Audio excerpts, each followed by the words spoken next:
Hello again, everyone, and welcome to this latest Wednesday edition of Gulfstream Weekly, otherwise known as our fireside chat here in the Sport of Kings at Gulfstream Park. It's good to have you with us. Ron Nicoletti, Jason Blewett alongside, and we're set. Hard to believe, Ronnie, another week has come by or gone by, but we're ready for another solid half hour here. We've got a lot of ground to cover. A lot of ground to cover and a lot of nice races to show you and stuff that's been going on here at beautiful Gulfstream Park. And we've even got a feature late down the stretch on this edition of Gulfstream Weekly that includes our chief horse identifier and Jennifer Young. Sit tight for that. We'll have the 2-year-olds coming your way. A lot went on last week here at Gulfstream Park, but as we dive into the local races of the week, I think topping the list, Gunnevera's return to competition. Second half of his 3-year-old season began here Sunday in race number 4, the Tangelo. And I think looking at this effort, an easy win by all accounts. He did everything you would possibly want to see reemerging as a potential main player in the Travers and Pennsylvania Derby. More importantly, he looked so much better to me when he arrived at the track. He was bigger, he was healthier, heavier. He looked like he was ready to run, and he draws up to win it by 5 lengths. And a little later on, we'll be telling you about our top 3-year-olds. I might boost this one up a little bit after seeing that performance. I think he sits a nice trip when he heads to the Travers in a couple of weeks. Now 5 for 12 for trainer Antonio Sano. This is an overachieving, very blue-collar son of Dialed In, who's got 3 graded stakes victories to his credit. Of course, the Fountain of Youth, his star power race, if you will. I think that's the stakes race over the winter time that everybody sort of fell in love with Gunnevera. But he is a good one. Edgar Zayas was aboard. And now's the perfect time with August in full swing. And, geez, the second racing week in August just about upon us. We'll give you a complete rundown of who we see as far as our top 5 3-year-olds go. This was not, I think I could speak for you, Ronnie, not an easy list to compile. No, we talked about this. I just said I might add Gunnevera now after that performance last time out. But I went with Good Samaritan, who won the Jim Dandy. He was coming from turf races. He runs on the main track, wins the Jim Dandy for Bill Mott. And I was just so impressed with that performance. I got excuses for everybody else, so that's why I put Good Samaritan on top. Shaky top pick for me, and ultimately I get anybody that says always dreaming, his best days are behind him. He's just not as good as he once appeared, winning the Florida Derby and the Kentucky Derby. But off those 2 wins, I just think when we get the good always dreaming, he's slightly the most talented horse in this 3-year-old division. We'll see. I think the Travers, needless to say, very pivotal race for him. Good Samaritan had kept very good company on the turf, and maybe all along he was a dirt horse. No knocks, as you said, Ronnie, on his Jim Dandy. You got Tappert, the Belmont winner in the mix, McCracken, who just always seems to show up, and McCracken was very good in the Haskell. That's what I was just about to say. McCracken was very good, just getting beaten Haskell. I thought that horse ran a winning race, and he moved way up. I didn't have McCracken in my sights until that performance last time out. I think he's coming into the Travers in top form and can be very, very dangerous. All right, as we wrap up our top 5 3-year-olds heading into the second week of August, if you will, Gunnevera's effort earned an 86 buy, and it was just really great to see him back in action as Edgar Zayas finally picked up the mount. I joked around with Edgar because he's been basically the regular workout pilot for Gunnevera since his 2-year-old season, and going into Sunday, he said, finally, I get to ride him in an actual race. Yeah, and I was looking back at Gunnevera's records. Besides the Saratoga Special where he won by a length, every time he wins by 5+ lengths. So I don't know if that's an omen coming up. Does he close and win the Travers by 5 lengths? We'll have to see. That'd be nice. We'll be rooting for him. There's certainly something special about our horses based here with us in South Florida, especially through these summer months. So best of luck to Gunnevera as he targets the Midsummer Derby. How about some future stars of tomorrow? Maybe we saw a couple here over the weekend. Sunday was Gunnevera's day. Saturday belonged to the opening leg of the 2017 Florida Sire Stakes. And up first we'll have Phantom Row, who was very speedy and made it a perfect 2 for 2 in his mild upset victory over Dunk in the Dr. Fager. I think the key to your last statement was speedy. That was the way the track was playing that afternoon. Ralph Nix, the trainer, had 3 horses in this race. So with strength and numbers, this horse was very impressive. It's a minor upset. I had this one in my top 3, and I know you did too. So a minor upset here. And I just thought this horse has to take that step forward, can prove it can do it in our next leg at 7 furlongs. Yeah, the distances, and that's the beauty of that series. And I'm very much, admittedly, a rookie to the Florida Sire Stakes. Obviously, over the years in New York, I would watch them via simulcast. But I think that's one of the neat things with the series. A, you get big purses, and B, it's a real test of a horse's stamina, whether they can keep moving forward, improving while also staying tougher distances. And you will find that most of the horses that have swept the division at 6, 7, and a mile of 16th have gone on to compete around the country in some of the top 3-year-old races that year, because they've proven their mettle by winning at 3 different distances in that month or so span. No, that's a very good call. I think of 3 Rules G's just last summer, and even Awesome Feather, who of course would go on to cap an unbeaten Juvenile filly campaign with a win in the Breeders' Cup. Now, speaking of Juvenile fillies, we had a big crew of 2-year-old fillies in the co-featured Saturday race, the Desert Vixen, and that proved to be another speedy wire-to-wire victory out of Go Astray, who is by that prolific Florida-based stallion in Gone Astray. Gone Astray, and this, the most seasoned runner in the field, was against open competition last time out, got beat a length in the stake, comes back against state-bred competition, and just, you know, you can see there, wins it, drawing away, and I think this horse has a bright future. Of the two divisions I saw, I thought that Go Astray might be the one that can keep this thing going and maybe win the next 2 legs. Interesting, because I look at this win and I think it's a little, and take nothing away from her, and she's been a very fast filly, but I think she's a little dressed up over and after catching a very speed-friendly surface. And now let's see what's doing as far as our Florida-based stallions, and thought it was a good time to check out this list after Saturday's opening leg of the Florida Sire Stakes. And in a way, Ronnie, it was an oldie but a goodie, with the likes of Wildcat Air and Gone Astray both notching stakes wins. Wildcat Air, you know, as you can see on the graphic, died in January of 2015. All his progeny have been running exceptionally well. These 2-year-olds, his last crop. So we'll see how Wildcat Air continues through the summer. And Gone Astray, just been always a hard knock in sire, but the news has been First Dude. We found out this the other day. Just the other day, one of First Dude's got its 100th victory. One of First Dude's progeny got its 100th victory the other day. That was on Sunday afternoon, and that includes repeat winners for First Dude on the year in 2017. But certainly a nice, real, I'd say, workman-like list right there. I mean, these are very much a blue-collar stallions who are doing great work. And again, we're enjoying and certainly seeing the exploits and talents of a Wildcat Air's final 2-year-old crop, and he's got a nice one in Phantom Row, and I'm sure we'll see some other Wildcat Airs debuting as the summer months continue here in South Florida at Gulfstream Park. Let's move back to Saturday once again. In fact, this was kind of a prelude, race number 6 on a 13-race card. It was a long one, but a good one, and this was the prelude race to say the Florida Sire Stakes, as we had Reed Kahn again over a main track that was very, very kind to early speed, but again, 50-1. 50-1. My buddy Phil Combest, the trainer, and his dad's name was Reed Combest, so I'm thinking maybe that's where the name comes in there. 50-1. Everybody kept saying, we were watching this race, saying, oh, this is going to stop now. Oh, the horse is going to stop now. Nope.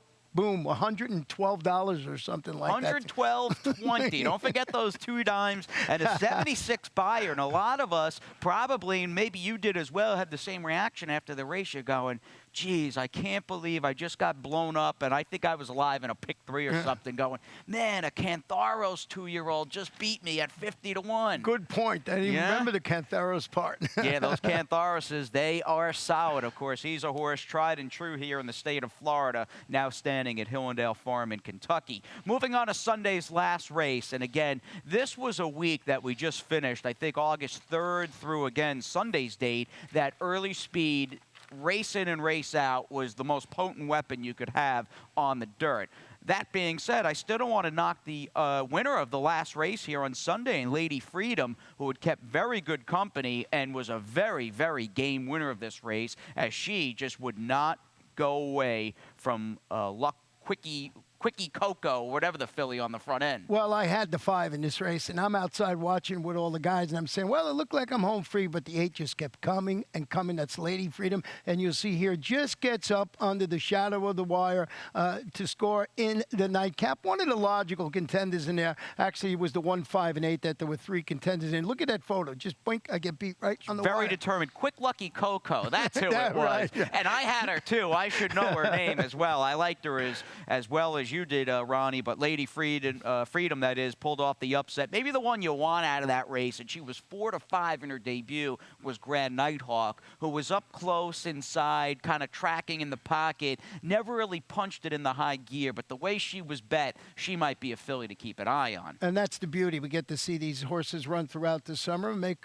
sure you make your little footnotes, as we call them, and next time out, maybe you bet the one horse. I believe it was that day. All right, Lady Freedom getting away from the likes of Florida Fuego and Awesome Mass. Still paid a big price, over $15 in Sunday's last. Our last 2-year-old race, as far as the action here at GP goes, Friday, 6th race. This looked like another solid field, and lo and behold, we've talked about some 2-year-olds paying some pretty good prices. We'll throw to the replay with Homemade Salsa, and this was a case of Tyler Gaffleone and Mike Maker teaming up at 5 to 1. I love this horse. Had it as my one of my selections in there for the reasons You're you so just smart. mentioned. Love it. The reasons you just mentioned. First-time starter Mike Maker with Tyler Gaffleone. As I always say, what do you got to get hit in the head with a rock? You're getting kidding. 5 to 1. 5 to 1, and she was good. She landed in a pretty good trip. If you were not on the lead, or basically like in that first flight of horses, and ultimately Homemade Salsa pulled that sort of tracking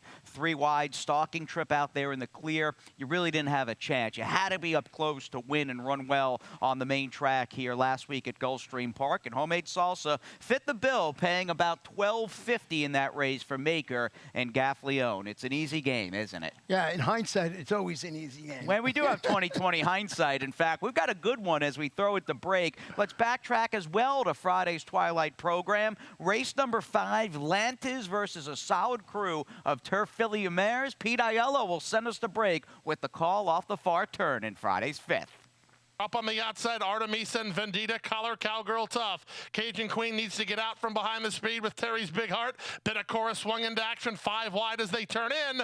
Bitacora's under a full head of steam from Alvarado Jr. trying to get to Vendita. Cajun Queen ducks to the inside and secures racing room with 1/8 of a mile left to go. Cajun Queen and Vendita on the outside, and Bitacora with Lantiz. 4 chances. Lantiz is rolling. Lantiz maybe very close on the money. At ExpressBet, we celebrate the champions that make horse racing great. That's why we provide more ways to bet from more places than ever. We've built an entire family of brands to give players more of the rewards they deserve, give bettors the information they need to win, and provide a community for horse bettors. Because the best way to support the champions of horse racing is to champion horse racing. ExpressBet, we are racing. Hey, South Florida, it's time to get social at sunset. This summer at Gulfstream Park, as the sun goes down, the scene heats up. Join us each week for Twilight Racing Fridays, a fusion of horse racing, food and drink specials, and live performances by local bands. Enter drawings and play horse racing bingo, your chance to win incredible prizes. Live racing begins at 2:15. Admission and parking are free. Visit GulfstreamPark.com for more details. Gulfstream Park, Twilight Racing Fridays. Get social at sunset. And welcome back to the bright lights of the Sport of Kings studio. Ron and Jason, glad you're still with us and tied on here on Gulfstream Weekly. And Ronnie, believe it or not, there was racing going on outside of Gulfstream Park last week. What? Yeah. Was? Oh, Are you kidding me? Anyway, Saratoga, of course, their summer boutique meet in full swing. And one of the biggest weekends, certainly one of the biggest Saturday cards, was just contested a few days ago. And that was headlined by the $1.25 million Whitney Invitational. Gunrunner, a 112 buyer, and there's a lot to talk about with this horse who was just dynamite. Always on the fence about Gunrunner. Watch this horse improve. This one put me over the top. You're a fan now? I'm a big fan now. I thought this was an incredible performance. Not that Gun Runner wasn't getting better and better with each start. This just very, very good performance. And boy, this might be the horse to give Arrogate all he can handle. Yeah, we'll see how Arrogate does. Obviously, all systems go, and we're thrilled about hearing that our inaugural Pegasus winner has come back to work after that San Diego debacle, and a debacle in every sense of the word, but he's come back to work satisfactory for trainer Bob Baffert, and it's on to the Pacific Classic at Del Mar. As far as who rules the East, it is no doubt Gun Runner, who earned that buyer of 112. And again, you're probably aware if you're watching Gulfstream Weekly, but if you haven't seen it, check out the picture. Barbara Livingston's got a great shot on Twitter as far as Gun Runner picking up the shoe from Cautious Giant. From the rabbit in the race? Yeah, the rabbit. Bounces off its back, goes on, gets caught in Gun Runner's tail. It's the most amazing thing you'll ever see. And if you watch the whole video of it, you see the groom come over, untie the there's video of it as well with the groom taking it out. Unties the horseshoe. Not only unties the horseshoe, gives it to the assistant trainer who hands it to a fan. Got to go back and pays $100 to get the thing back from the fans so they can have it because it's going to be part of history. No doubt. Yeah, that was Scott Blassie, of course, who flipped the shoe into the stands. And then again, after he got back from the barn and he realized with his phone being blown up from texts and people saying that's the most unbelievable thing we've ever seen, he had to go back and buy the horseshoe. Classic stuff there. And basically, as we sit on the stage that the Eclipse Awards are given out, you can give Barbara Livingston another Eclipse Award for that photo. I mean, it's that good. Now, moving on to the other Grade 1 at the Spa on Saturday, 3-year-old filly is led by American Gal in the test. And if you were on the fence or maybe there was some hesitation in your corner regarding American Gal, I think this is the race that's going to bowl everybody over. She was awesome. Turns for home 4 wide and just draws off to win it by 4 lengths and beats the favorite Faye Penn in this race. Very, very impressive performance, breaking from post 10. As I mentioned, coming into the stretch wide, I just think that this horse really impressed me a lot, and that is American Gal. And you think about all the changes, like Simon Callahan losing those China Horse Club runners, including Abel Tasman to Bob Baffert. American Gal, previously trained by Bob Baffert, now with trainer Simon Callahan, owned and bred by Kaleem Shah. It's just interesting how people's fortunes have played out, especially in the 3-year-old filly division this year. 93 buyer for American Gal, who was just terrific winning the test. We had a good one here Sunday. Not only was it Gunnevera Day here at GP, later on, in fact, I think race number 11 of 12, if my memory, it's still a little foggy. It was a long weekend here with 25 races, but the 11th was worth sticking around for. We saw just a dynamite effort out of Galleon Master, got a great ride from Tyler Gaffleone. And you said it right there, the great ride from Tyler Gaffleone. If you watch this race in this stretch, my point exactly, gets the lead and has a half-length lead, just about it looks like, and Tyler Gaffleone just does not give up and rides this horse to the wide. You'll see it right now. The horse gets the lead right now, and you'll see the one horse, which is Galleon Mass, just come back with a hand ride by Tyler Gaffleone. What a performance. I thought I had the 5. Of course, I couldn't believe the 1 came back. You don't normally see that, the 1 being Galleon Mass. Yeah, and my point exactly was the other grade, the 5 horse in that race for Elizabeth Dobles. That was, I think, unequivocally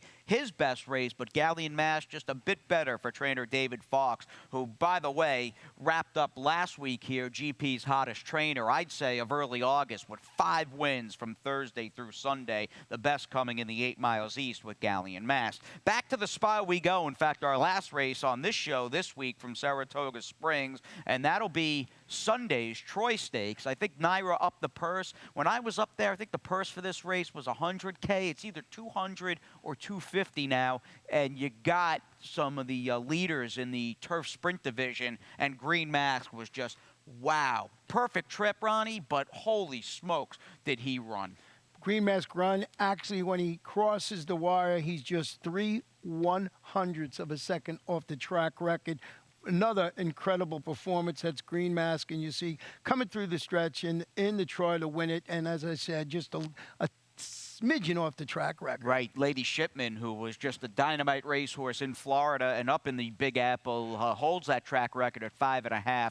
But Green Mask, a 110 buyer, now trained by Brad Cox, and Brad saying, and ridden to victory, by the way, by Javier Castellano. What Brad says, with the BC at Del Mar this year and the turf sprint at 7, they want to have him as fresh as possible. He'll have one start between the Troy and the Breeders' Cup turf sprint. But man, oh man, I kind of underestimated Green Mask, even though he's danced a lot of dances, but he bowled me over. He was awesome on Sunday afternoon. One more race to bring you from around the country. We can't forget about the 2-year-old scene, although it, in a way, feels like it's on Mars from here to Southern California. They ran the Sorrento at Del Mar on Saturday, and this was an upset win for Spectator, who was on the lead or basically on the engine throughout. Yeah, Spectator wins it, but the big question in here, what happened to Surrender Now, who backed up as the odds-on favorite in the here. blue, that aqua cap down inside. So yeah. and just backs up, and a nice performance by Spectator, but we'll see how Surrender Now comes out of that Yeah, race. hope she's okay. It looks to me like maybe she bled or displaced. I mean, the way she stopped on a dime, but there was no stopping the Sorrento winner and Spectator. 5 stakes wins at the Del Mar meet already this summer for trainer Phil D'Amato, and that's the first graded stakes win for the young freshman sire, Jimmy Creed, who's 7 for 17 with his first crew of runners. Pretty good. I wouldn't mind booking a mare if I had one to breed to him next season. Oh, you got to go all the way out to California, bud. Yeah, no kidding. Yeah, you know what? Maybe I'll stick with Treasure Beach, or you can't go wrong with Gone Astray. I'm going to call up his breeders this afternoon and book one. I got to claim one first. You'll front me the money, and I'll pick out the Stallion. Let's wrap up this second segment with a look back to Saturday's 4th race. Solid field going in, and although Stanley Gold came away winless in the day's Florida Sire Stakes, he ran 1-2 in Saturday's 4th as Pete Aiello fills us in on the action off the quarter pole. For a 45.5 mile. Noble, Venezuela. Camacho takes a peek over his shoulder. He sees he has Sunshine and Shadow to deal with. From the back in a swagger. Aces for John cuts the corner. Many chances here as they swing in. It's Noble, Venezuela who has the lead. Sunshine and Shadow charging at him from second. Aces for John in full gear for Jose Cruz. He ducks to the inside. Final furlong, 4 chances as Sunshine and Shadow surges to the lead, and he's the winner. It's Sunshine and Shadow by almost 2 in the end. A passion for horses and a commitment to breed champions is the foundation of Hardacre Farm. Founded in 1999 by Amy Tarrant, owner, breeder, and trainer, Hardacre Farm, now based in Ocala, continues its tradition of success. From the Breeders' Cup to Gulfstream Park, Hardacre Farm, from the breeding shed to the racetrack, in pursuit of producing the best.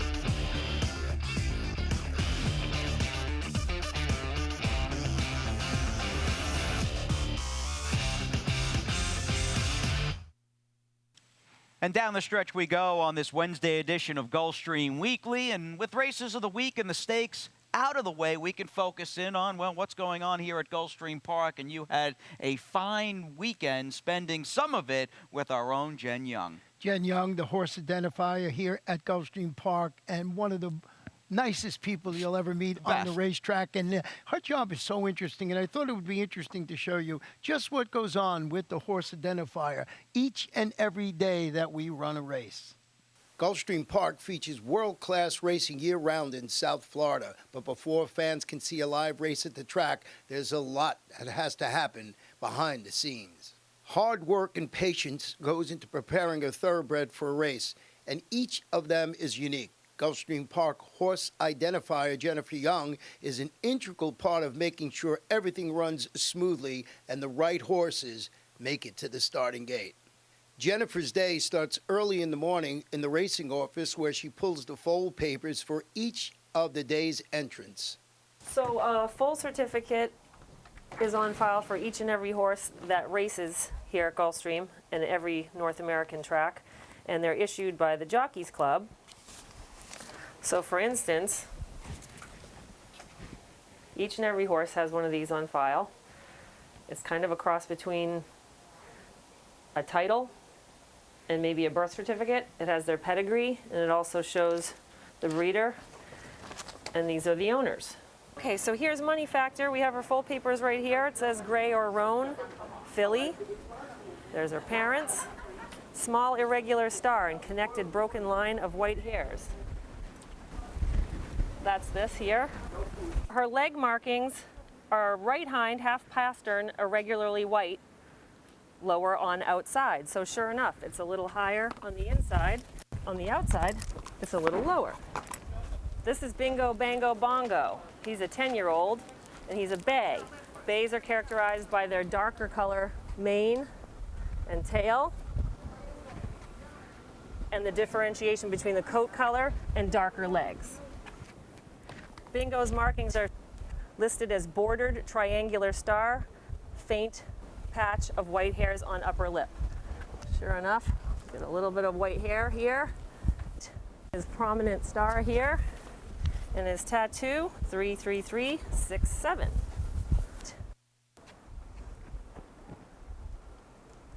There we go. Jennifer is on hand for every race, checking the lip tattoos of each individual horse that walks up to the horse path. Even if it's the Breeders' Cup winner, he still has to be checked. And when they win, we put their earnings and their winnings on the back. We call that backing a win. I was lucky enough to back the win on Arrogate in the Pegasus. And then it starts all over again. And away she went to do it all over again. Just like Ronnie said, she's terrific, total professional, plays hockey, loves hockey. We're big fans of Jen. Big fans of Jen, so dedicated, and that piece could have run another 10 minutes because it's so interesting how to find all the markings on this horse. And she knows these horses like she knows the back of her hand. And you mentioned lots of horses to be looking at. And she's just got a terrific personality. One of my favorite people here at Gulfstream Park. And I do wonder, you were able to work out an appearance fee for both Money Factor and Bingo Bango Bongo? Bingo Bango Bongo is an old buddy of mine. He did it gratis. All right. Some carrots, peppermints? Oh, yeah, peppermints for sure. All Both right. of them got peppermints. And we'll see if we can work them into some residuals from Gulfstream Weekly. Thank you very much, Bingo Bango Bongo and Money Factor. And, of course, thank you to Jen. Now, getting ahead of ourselves, and we don't want to rush things or the upcoming week here at GP or the month of August, to be blunt about it, but as far as your handicapping goes, you might not have to look any further than Sweet Tooth Haven, who's running in Thursday's 9th race. That is the featured 9th on the program, and she is a solid Vineyard Haven filly for trainer David Fox. Yeah, we're going to go back and show your performances of hers back on May 14th, and that was the 9th race that afternoon. She was very impressive. She was the number 3 that afternoon, and she's a good horse. She was in the Florida Sire's Sake Series last year, and she's coming back, and I think she's absolutely the one to beat. Indeed she is. It is imperative that she gets a dry track and a non-sealed track. If she gets those things, I think she's going to be tough to beat over the white-hot Victor Barboza Jr. barn, who has Rich Mommy coming in out of a very good-looking win. But as far as having the hottest trainer on the grounds, well, Sweet Tooth Haven may have it there in the form of David Fox off his 5 wins here at Gulfstream Park last week. And as far as the late pick 5, obviously Thursday's late 5, Ronnie, the 9th race is included. I'm going to give you my little early ticket. Going to use Rich Mommy as well as a little backup, but I like David Fox's filly in addition to Sweet Tooth Haven in the race prior. That is race number 8 on the card in Our Precious. Did you pick her? Turf Sprint filly by Cantharos? I think I did. Yeah. Now, there you go. There's my play. It's coming out to $27 and leans entirely on David Fox's runner, Our Precious, in a maiden turf sprint in race number 8. Did you take Silent Drifter as well? Do you remember? Ron Fauché and Gaffleone? Yeah, I did take them. Yeah, in the opening leg. That horse I like. I used 3 in that opening leg, but I do like Silent Drifter the most. And we love the Rainbow Six here at Gulfstream Park and that carryover. If I was to rewind to last Wednesday's GP Weekly, that carryover was a fraction of what it is now heading into Thursday. Well, 71,000, and we always mention once it gets to this mark and gets over the 100,000, the money just keeps coming in, and we'll see if we can get it built again. And somebody has a chance to take down a lot of money for only that 20-cent wager. And before we say goodbye, it's never too early to start looking and talking about the second running of the Pegasus World Betting Championship right here at Gulfstream Park. Of course, we have the second running of the Pegasus World Cup, and this gigantic. I mean, this is a handicapping contest to end all contests. $500,000, the total estimated prize pool. And I love these live money contests, Ronnie, because they test your handicapping and your betting acumen. Your betting acumen, you put that live money in, that is your money to bet. You win, you take it back. You lose, you got to leave it. Yep, you got to leave it, but you know what? Just like Jen riding off into the sunset to do it all over again, we'll get back at it, win or lose. We love the game. We're certainly passionate about thoroughbred racing, and again, we're passionate about this show. You like it? Anything you dislike? Let us know on social media. Give us a follow. We'll catch up with Acacia next week when she's back from her little Saratoga racecourse respite, and it's you and me all week, buddy boy. I'm ready for it. All right, we'll have Pete Aiello up in the booth doing his thing, and for Ron Nicoletti and Jason Blewett and all of our co-workers and employees here at Gulfstream Park, we bid you adieu, and we'll see you next time right here at GP.